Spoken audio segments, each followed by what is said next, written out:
è la saletta dedicata a Giannino Marzotto, un esempio di quello che saranno le varie salette che si susseguiranno nel prossimo museo di futura costruzione nel centro di Bassano del Grappa.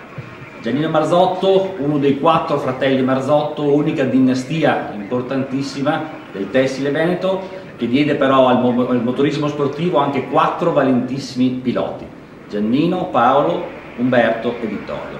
Sicuramente Giannino è quello più istrionico, quello più conosciuto, vincitore di 2000 miglia, la prima famosa del doppio petto nel 1950, la seconda sorpresa a media di record nel 1953.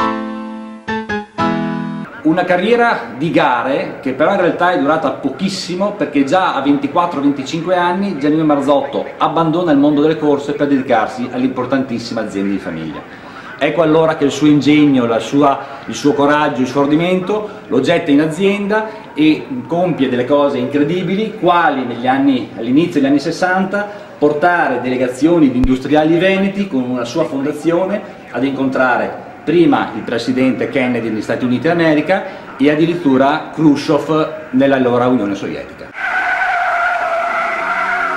La genialità di Giannino Marzotto si evince anche da questo accessorio che lui portava durante le sue 1000 miglia, un rifornimento rapido di benzina.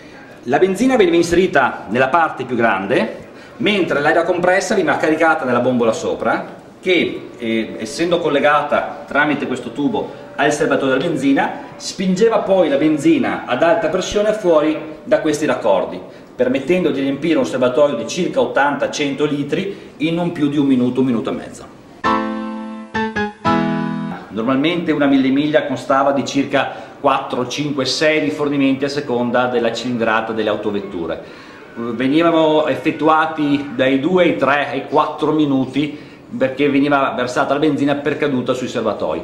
Con questo sistema ad aria compressa Giannino riusciva a recuperare dai 2 ai 3 minuti ogni rifornimento, e nel conteggio totale della gara era un importantissimo vantaggio che riusciva ad avere sugli avversari.